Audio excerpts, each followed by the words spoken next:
Hello everyone, আসসালামু আলাইকুম। Learn ICT বিডির পক্ষ থেকে নতুন আরেকটি ভিডিওতে সবাইকে স্বাগতম। আজকের ভিডিওতে আমরা শিখব কিভাবে আমরা ইমেজ ওয়ার্ড ফাইলে হেডার এবং ফুটারে টেক্সট অ্যাড করতে পারি। তো এই যে একটি ইমেজ ওয়ার্ড ফাইল, এখানে কিন্তু আমি নরমালি যে লেখাটির উপরে টাইপ করে রেখেছি, এই লেখাগুলো এই ইমেজ ওয়ার্ড ফাইলের সাধারণ লেখাগুলোর মতো নয়। এই লেখাটি আমি ইমেজ ওয়ার্ড ফাইলের হেডারে অ্যাড করে রেখেছি এবং নিচের দিকে যদি আমরা খেয়াল করি তাহলে এই ফুটারে কিন্তু সেম একই ধরনের লেখা আমি অ্যাড করেছি, যে লেখাগুলো চাইলে আমি সিলেক্ট করতে পারবো না। তো চলুন বেশি কথা না বাইরে চলে যাচ্ছি আমরা ভিডিওর মূল পর্বে।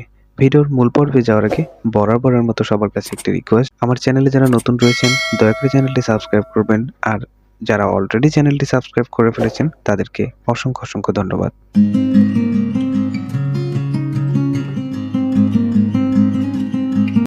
ভিডিওর শুরুতে আমি আমার ডেস্কটপ থেকে একটি ইমেজ ওয়ার্ড ফাইল ওপেন করে নিচ্ছি।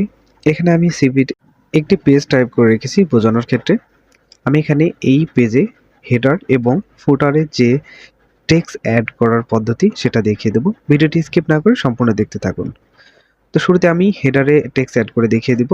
তার জন্য আমি চলে যাব আমাদের যে উপরের দিকে হোম মেনুটি রয়েছে, পাশে ইনসার্ট মেনুতে। ইনসার্ট মেনুতে একটা ক্লিক করে দেওয়ার পরে আমি যদি একটু হাতের ডান দিকে খেয়াল করি তাহলে এখানে দেখতে পারবো হেডার এবং ফুটার নামের দুটি অপশন রয়েছে। তো এখান থেকে আমি হেডারের পাশে যে আইকনটি রয়েছে সেখানে একটা ক্লিক করে দেব। ক্লিক করে দেওয়ার সাথে সাথে আমার সামনে এরকম একটি ইন্টারফেস চলে আসবে। এখানে হেডারের যে ফরম্যাটগুলো রয়েছে বা ডিজাইনগুলো রয়েছে সেখানে শো করতেছে। তো এখান থেকে আমি একটি ব্ল্যাঙ্ক শিটটা সিলেক্ট করে দিব। দেন এখানে আমি আমার নামটি টাইপ করে নিব। তো আপনি আপনার ইচ্ছা মতো বা চাহিদা মতো যে লেখাটি দরকার বা যে ডিজাইনটি দরকার এখানে অ্যাড করে নেবেন। তো এখানে আমি আমার নামটি টাইপ করে নিলাম, MD MIZNURRAHMAN।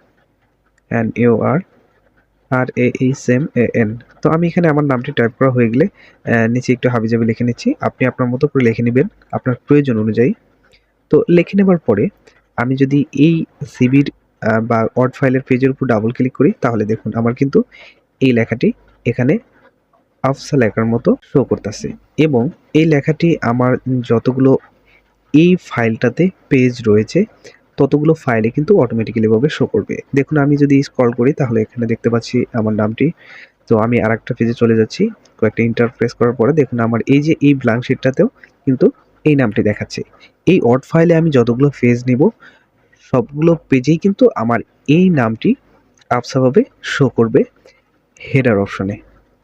তো চলুন এবার দেখি আমরা ফুটারে কিভাবে টেক্সট অ্যাড করতে পারি। দেন আমরা একইভাবে চলে যাব ইনসার্টে গিয়ে এই হেডারের পাশে যে ফুটার অপশনটি রয়েছে এখানে একটা ক্লিক করে দিব। ক্লিক করার পর আমাদের সামনে কিন্তু সেম একইভাবে হেডারে যে ব্ল্যাঙ্ক ফরম্যাটগুলো এসেছিল বা ব্ল্যাঙ্ক ডিজাইনগুলো এসেছিল সেম একইভাবে এখানেও সেই ব্ল্যাঙ্ক ডিজাইনগুলো চলে আসবে। তো এখান থেকে আপনার চাহিদা মতো আপনি একটি সিলেক্ট করে নেবেন। আমি এখান থেকে একটি ব্ল্যাঙ্ক ফুটার সিলেক্ট করে নিব। তো আমি এটা সিলেক্ট করে দিচ্ছি। সিলেক্ট করা হয়ে গেলে নিচে দেখুন এখানে কিন্তু আপনার টেক্সট হেয়ার নামের লেখা উঠেছে। তো এই টেক্সট হেয়ারে আপনি আপনার যে নামটি দরকার অথবা যা কিছু লেখার দরকার লিখে নেবেন। তো এখানে আমি আমার মতো করে লিখে নিচ্ছি। আপনারা অবশ্যই আপনাদের ফাইল অনুযায়ী কি প্রয়োজন হয় বা কি লেখার দরকার হয় সেই লেখাগুলো টেক্সট করে নেবেন। লেখাগুলো টেক্সট করা হয়ে গেলে আমি ফাইলের উপরভাগে চলে গিয়ে ডাবল ক্লিক করে দিব হেডার অপশন বা ফুটার অপশন বাদে। ডাবল ক্লিক করে দেওয়ার সাথে সাথে দেখুন আমার কিন্তু এই নিচের দিকে আমার নাম এবং মোবাইল নাম্বার যেটা টাইপ করছি সেটা কিন্তু শো করতেছে। তো এটি যদি চান আপনি রাইট সাইডেও শো করাতে পারেন। তার জন্য আমরা কি করব, এই লেখার উপরে রাইট বাটনে মাউস থেকে একটি ক্লিক করে দিব। তো এই যে আমি এই লেখার উপরে রাইট বাটনে ক্লিক করার পরে এডিট ফুটার নামে যে অপশনটি এসেছে এখানে একটা ক্লিক করে দিব। ক্লিক করার পরে আমরা এই লেখাটা পুরো সিলেক্ট করে নিব, যেহেতু আমরা এই লেখাটি রাইট সাইডে নিয়ে আসতে চাচ্ছি। তো এই লেখাটা পুরোটা সিলেক্ট হয়ে গেলে আমি আবারও সিলেক্ট করে নিচ্ছি। সিলেক্ট করার পরে আমরা চলে যাব হোম মেনুতে। হোম মেনুতে ক্লিক করার পরে আমরা যদি একটু খেয়াল করি এদিকে সেন্টার, এলাইন লেফট এবং এই পাশে যে অপশনটি রয়েছে এই যে এই অপশনটি এটা হচ্ছে এলাইন রাইট। তো এলাইন রাইটে যদি আমরা একটা ক্লিক করি তাহলে দেখুন এটি কিন্তু আমার রাইট সাইডে চলে গেছে। তো এখন আপনি এখানে ডাবল ক্লিক করার সাথে সাথে দেখুন এই লেখাটা কিন্তু অটোমেটিক্যালি ভাবে রাইট সাইডে শো করতেছে। আর এই ওয়ার্ড ফাইলে যতগুলো ব্ল্যাঙ্ক পেজ নেবেন অথবা যতগুলো ব্ল্যাঙ্ক পেজ টাইপ করবেন সবগুলো পেজেই আপনার এই হেডার এবং ফুটারের যে টেক্সটটি রয়েছে সেটি ঝাপসাভাবে শো করবে। তো এভাবে চাইলে আপনি আপনার ওয়ার্ড ফাইলে প্রয়োজন অনুযায়ী হেডার এবং ফুটারে টেক্সট অ্যাড করতে পারেন খুব সহজেই। আমি যদি প্রিন্ট প্রিভিউতে যাই তবুও দেখতে দেখাচ্ছে, এই যে আমার ব্ল্যাঙ্ক পেজটাতেও দেখাচ্ছে।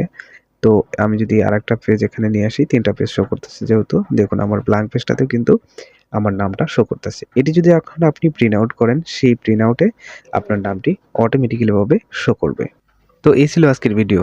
ভিডিওটি যদি ভালো লেগে থাকে একটি লাইক দিবেন, চ্যানেলটি সাবস্ক্রাইব করবেন এবং পাশে থাকা বেল আইকনটি প্রেস করে দিবেন নেক্সট ক্লাসের জন্য। ধন্যবাদ সবাইকে। আসসালামু আলাইকুম।